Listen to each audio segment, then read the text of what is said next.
Trilhas da Democracia de hoje debate os movimentos sociais no Brasil e em Moçambique.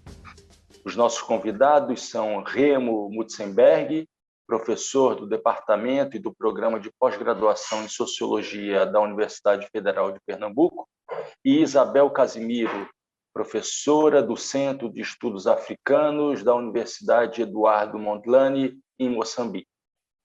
Sejam muito bem-vindos, Remo e Isabel.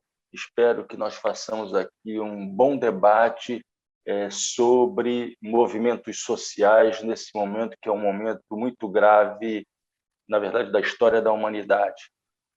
Remo, você e a professora Eliane Veras organizaram 2 livros pela série Brasil-África, dos estudos da África, da Universidade Federal de Pernambuco. O primeiro intitulado África, Brasil no século XXI, e o segundo, Literatura, Pensamento Social e Movimento de Mulheres, um mosaico moçambicano. Então, a propósito desses 2 livros que vocês acabam de publicar pela série Brasil-África, eu te perguntaria quais são as principais características, quais são os principais elementos constitutivos dos movimentos sociais no Brasil nas 2 décadas finais do século XX. Prazer estar aqui, cumprimento a todos e a todas, né? Agradeço o convite para participar desse programa e dizer também do prazer de estar aqui com Isabel Casimiro. Dentro do curto tempo que nós temos, né, falar dos movimentos sociais na década de 80 e 90, vou tentar ser sintético para tentar colocar um pouco essas características dos movimentos na década de 80 e depois na década de 90. Bom, acho que o primeiro ponto que nós teríamos que retomar, que às vezes nós esquecemos, é que os movimentos que se tornaram, assumiram uma visibilidade na década de 80, foi uma construção longa a partir dos anos 70, né? Dentro de um contexto da ditadura militar, civil-militar, e que surgiram a partir do local, né? Então, nós temos a chão de fábrica, a periferia, você tem... Então, para entender esses movimentos que vão ter uma visibilidade na década de 80 e que vão ter um peso importante na Constituição de 88, né, a gente seria que retomar um pouco, porque é daí que surgem os movimentos de bairro, o movimento de saúde, que depois vai resultar no SUS, os movimentos do sem terra, então o movimento do movimento negro, o movimento feminista também, que já vem de longa data, mas é nesse momento também que ele penetra mais ou se torna mais capilar dentro da sociedade. E o que caracteriza a década de 80 é essa visibilidade desse conjunto de movimentos em torno de 2 pontos: a questão da democracia, né, ou a redemocratização, e um outro elemento que aglutinou esse conjunto foi a questão dos direitos sociais. Então, do ponto de vista... e daí também a própria característica da Constituição de 88, com todas as suas contradições, passou a ser conhecida como a Constituição Cidadã, né? Onde essas forças conseguem um espaço para colocar na Constituição questões de saúde, transporte, dos direitos civis, etc. E dentro de uma característica que esses direitos são um direito, dever do Estado, não é? Como característica fundamental que vai depois ser implementado a partir dos anos 90, quando a gente vai retomar um pouco depois, e também garantindo os espaços participativos, né? Foi aí que Então, a década de 90 é normalmente caracterizado como o processo de institucionalização desses movimentos, né? E aí nós temos, então, a criação de vários conselhos, né? Conselho de saúde, conselho de educação, etc. Então, há uma proliferação desses conselhos, né, em níveis das conferências nacionais, nível estadual e também nível municipal. Agora, me parece que uma das características desse processo dos anos 90, desse processo de institucionalização, foi uma certa fragmentação dessas lutas, não é? Ou desses conselhos, porque cada conselho tratava de sua temática, conselho de saúde, conselho de educação e assim por diante. Me parece que se perdeu um pouco aquela característica de um movimento mais político, né? Então, as preocupações eram como participar desses conselhos, as regras de participação, etc. E há uma certa diluição dessa articulação política desses movimentos, né? Isso não deixou de haver momentos de articulação desses movimentos, depois, mais no final da década de 90, como a questão mais internacionais, inclusive, a oposição à política americana, por exemplo, e outros momentos de aglutinação. Mas, do ponto de vista interno, me parece que perdeu um pouco essa costura, né, essa articulação de caráter mais político. Isso vai ter consequências depois também na década de 2010, de 2000 a 2015, né, que seria um pouco um marco, ou 18, se a gente quiser colocar a última eleição presidencial. De forma bastante sintética, eu acho que são essas as características gerais dessas duas décadas, né?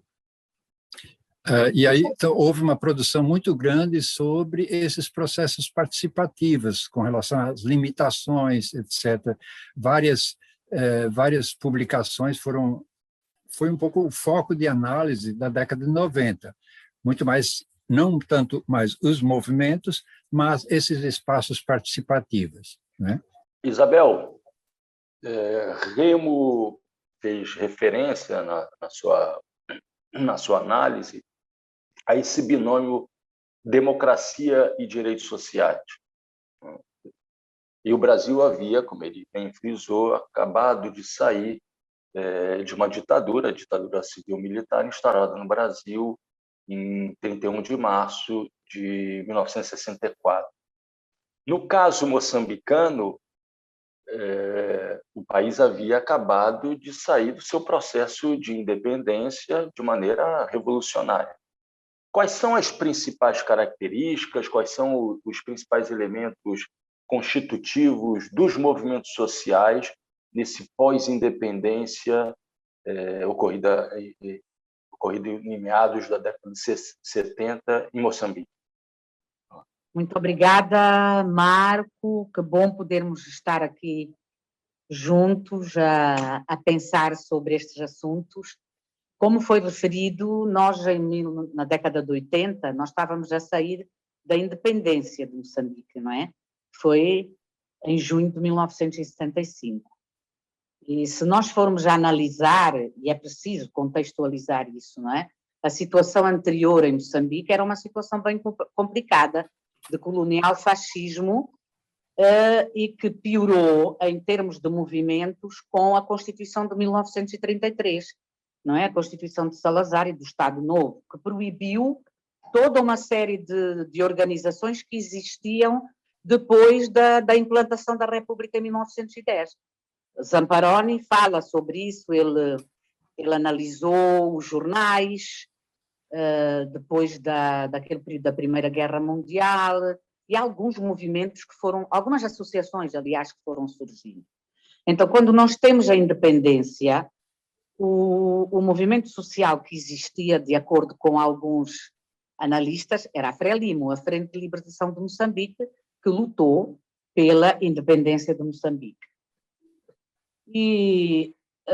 Mas existiam algumas associações por regiões de Portugal, algumas que se foram mantendo depois desse Estado Novo, não é? Havia a associação, clubes indo-português, etc., os clubes desportivos, o cineclube mantinha-se, mas tudo dentro de regras bem restritas. Por exemplo, até a Associação Académica de Moçambique, dentro da Universidade de Lourenço Marques, porque teve alguma posição, não é? Foi encerrada pela PIDE, Polícia de Defesa do Estado, em 1972. Então, quando nós chegamos à independência, o que acontece é que a Frente de Libertação de Moçambique e mais tarde o Partido Frelimo acaba por fechar até a própria Associação Académica de Moçambique. É uma coisa que nós até hoje não entendemos muito bem, e isso é refletido num livro sobre a história da Associação Académica de Moçambique, que não se entende, até pelas posições que tomou. Portanto, todas essas associações são encerradas e o que existe apenas até a Constituição de 1990, que é aprovada em novembro de 1990, ainda pela República Popular de Moçambique, são as organizações democráticas de massas junto do único partido existente, o Partido Frelimo.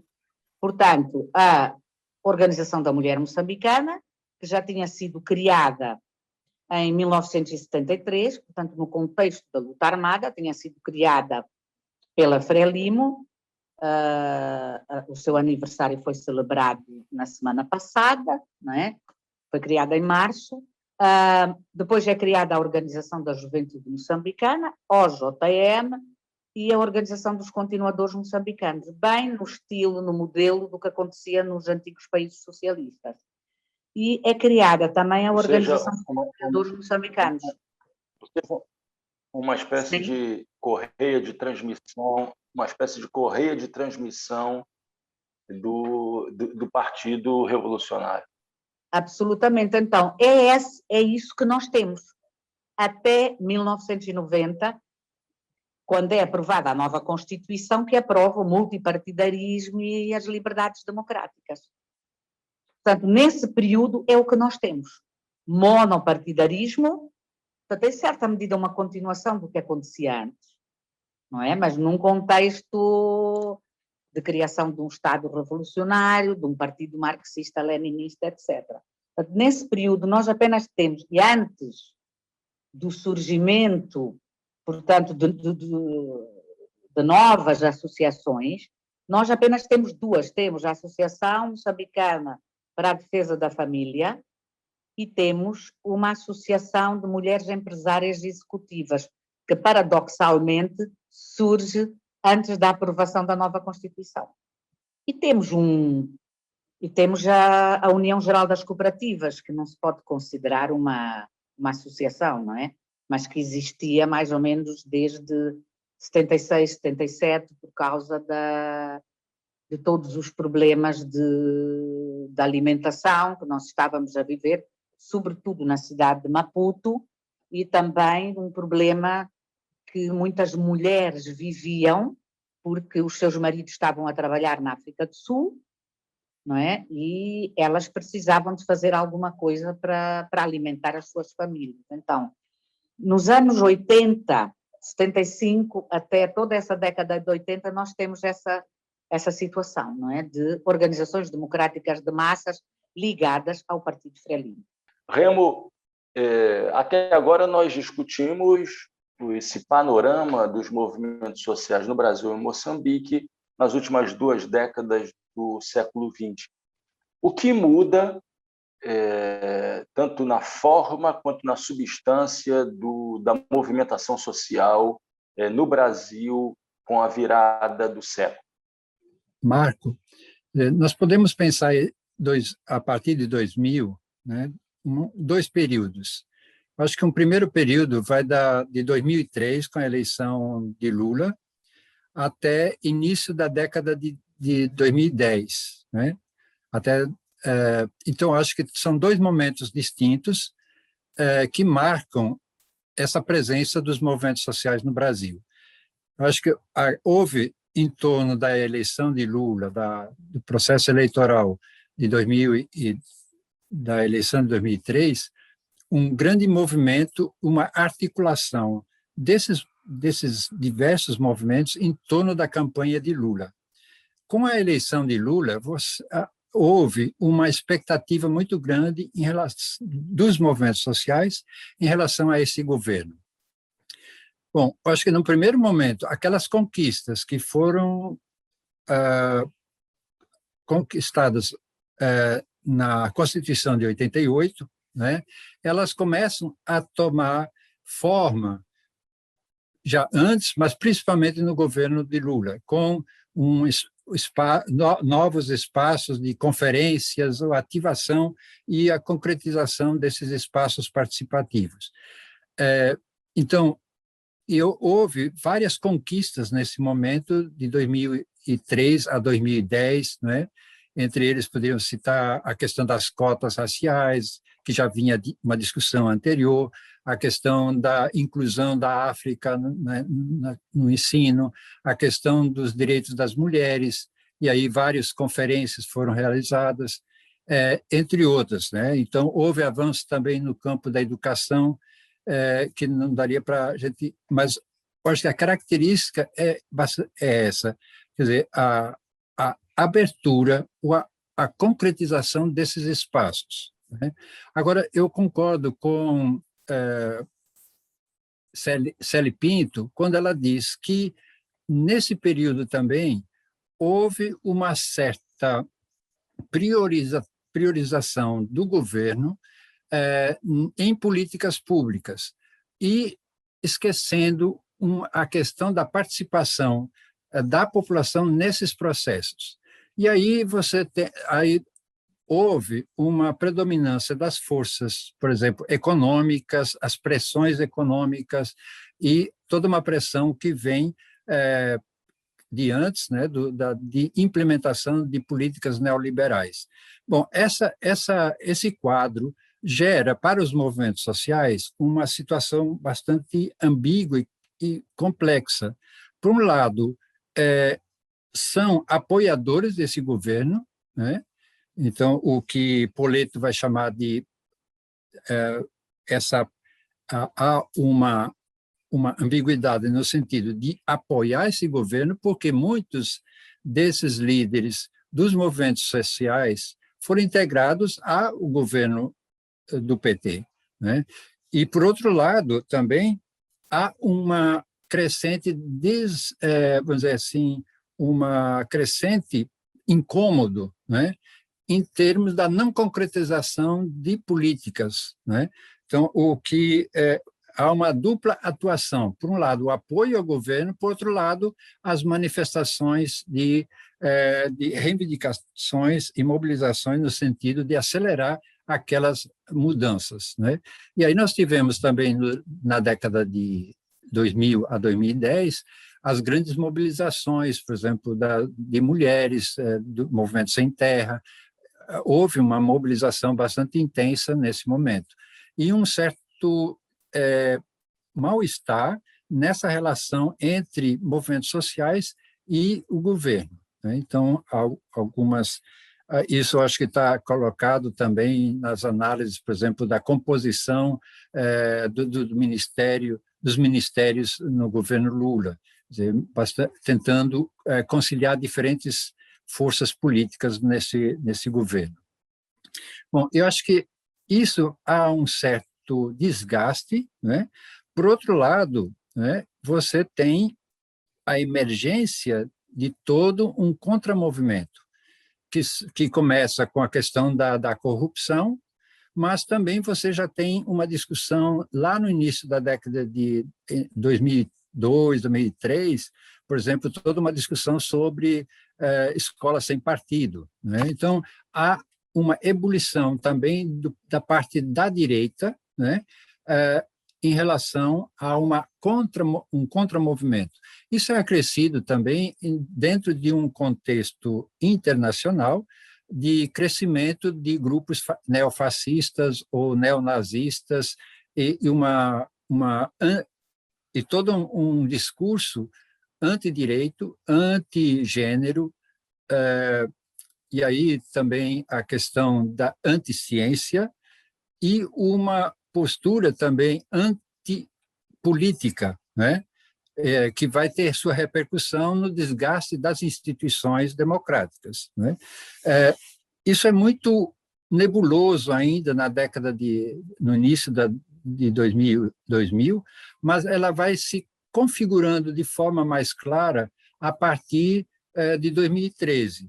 Num primeiro momento, as grandes manifestações de junho de 2013, elas são fragmentárias, você não tem uma organização que está por trás disso. Há um movimento quase que, eu acho exagero, mas espontâneo. E aí você tinha demandas desde a concretização de direitos até a volta dos militares. Então, você tinha bandeiras muito dispersas, né?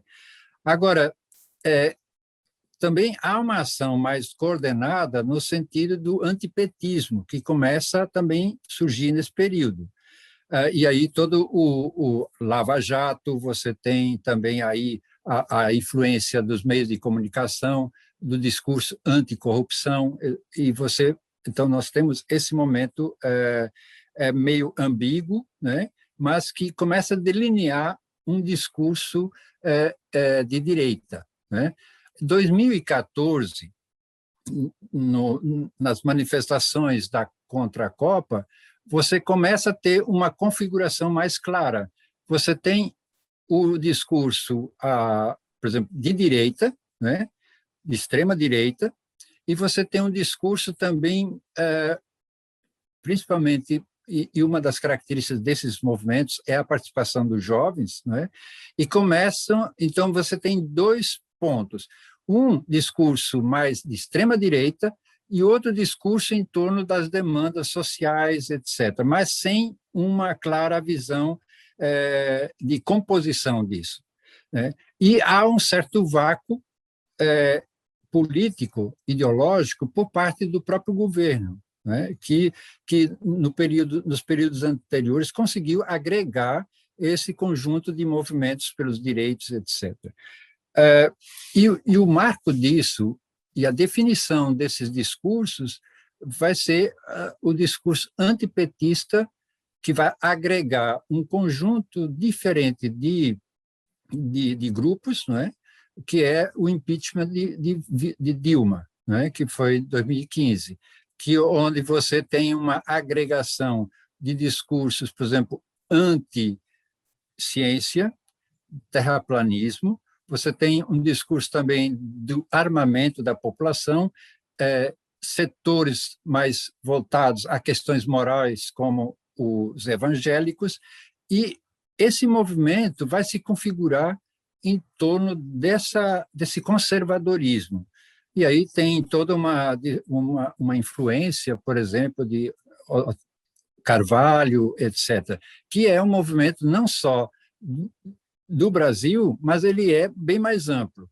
Isso a gente pode perceber, por exemplo, dos movimentos racialistas dos Estados Unidos. Você tem movimento de antigênero, que são bem mais amplos do que aqui. Mas aqui no Brasil, esses discursos vão se articular em torno de um eixo, que é anticorrupção, e uma perspectiva autoritária, um retorno a militares, a ditadura militar, e vai agregar isso. Isso vai levar depois a ter um núcleo duro, né, para as eleições de 2018 de Bolsonaro. Enquanto isso, os movimentos que vinham desse passado sobre direitos humanos passam a ter uma posição, né, defensiva, né, e se se articulam também em torno da candidatura, depois do segundo turno, de Haddad, né? Mas me parece que é ele não, né, que caracteriza um pouco esse movimento, mas não ficou claro de como articular um outro projeto, uma oposição política a esses discursos que foram surgindo ao longo da década de 2010, que vão se articulando e vão se consolidar em torno de um discurso autoritário, antidireito, não é? E aí também toda a política que vai seguir essas orientações, né? Descrédito das instituições, a questão do corte de direitos, e aí abre um espaço, inclusive, de perseguição, né, a esses movimentos, né? Então, ameaças em relação ao movimento feminista, a vários outros movimentos. E ações também que partem da população, por exemplo, em relação à cultura afro-brasileira, etc. Né? Então, a gente tem um movimento, fora a questão toda, né, da presença de um crescimento da violência, e aí toda a articulação também de diferentes forças, desde as milícias, né, ruralistas, a questão de grupos evangélicos. Então, há uma composição bastante heterogênea, mas que se articula em torno desse nó duro que é o antipetismo e depois uma perspectiva autoritária.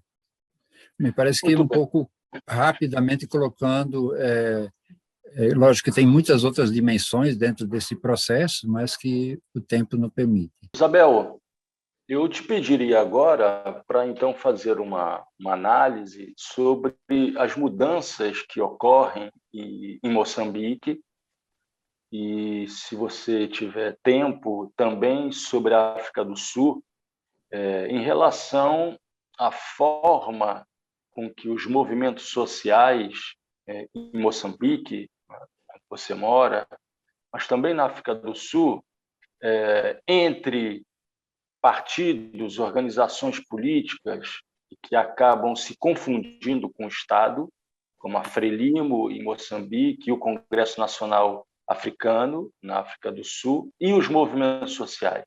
Como é que se coloca a questão da autonomia dos movimentos sociais, já que a gente viu na tua primeira resposta que houve uma reprodução do modelo soviético de países do socialismo real na relação entre o Partido Revolucionário e os movimentos sociais. Como é que se dá isso em Moçambique e, se você puder, também na África do Sul, nessas 2 décadas do século XXI? Nós falámos da Constituição de 1990, não é? Que é uma Constituição que aprova o multipartidarismo e todas as liberdades democráticas.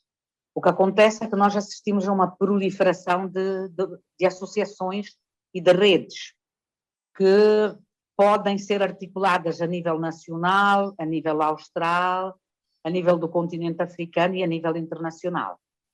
Claro que é um momento novo, não é? Se nós formos a ver também a nível internacional, e o Remo falou do movimento feminista e das conferências da mulher, todo esse ambiente internacional favorece o surgimento dessas associações, que praticamente todas elas são financiadas por organizações internacionais.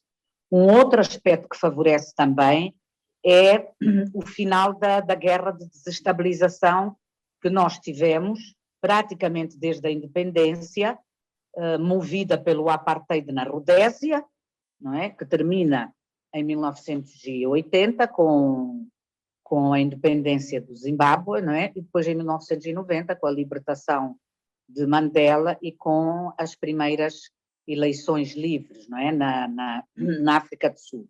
Tudo isso altera a nossa situação a nível da África Austral, não é? Favorecendo as articulações entre entre os países na África Austral, não é? Porque esse era um cancro, o apartheid na África do Sul era um cancro que mantinha todos esses países dependentes através de um sistema que se chamava a constelação de Estados, não é? Nós falávamos de constas. Então, nós temos, a partir de 90 com a nova Constituição e a partir de 92 com o Acordo de Paz, ou Acordo de Roma, nós temos essa proliferação de movimentos e, na minha maneira de ver, eu creio que entre 1990 e 2005 nós temos, de facto, essa proliferação e nós temos uma independência muito grande de atuação, que termina em 2005 com a eleição do presidente Guebuza. Portanto, há uma proliferação, há associações que funcionam com a maior das independências, enquanto nós temos o presidente Chissano no poder. E isso permite, por exemplo, a criação do Fórum Mulher, que é uma rede de organizações, que tem cerca de 80 diferentes organizações, que permite o surgimento do Fórum da Mulher Rural, que é também um fórum que articula várias organizações de mulheres, da União Nacional de Camponeses, do Centro Terra Viva, que trabalha sobre questões de terra e ambiente, por exemplo, o Grupo Moçambicano da Dívida, o Observatório do Meio Rural, questões da terra, de desenvolvimento, e mais recentemente nós temos uma articulação que se chama Mulheres com Vida, que surgiu o ano passado por causa da questão do Covid, não é? Que acabou por criar um grupo do WhatsApp que articula uma série de movimentos de mulheres e movimentos feministas e, por causa do Covid, não é? E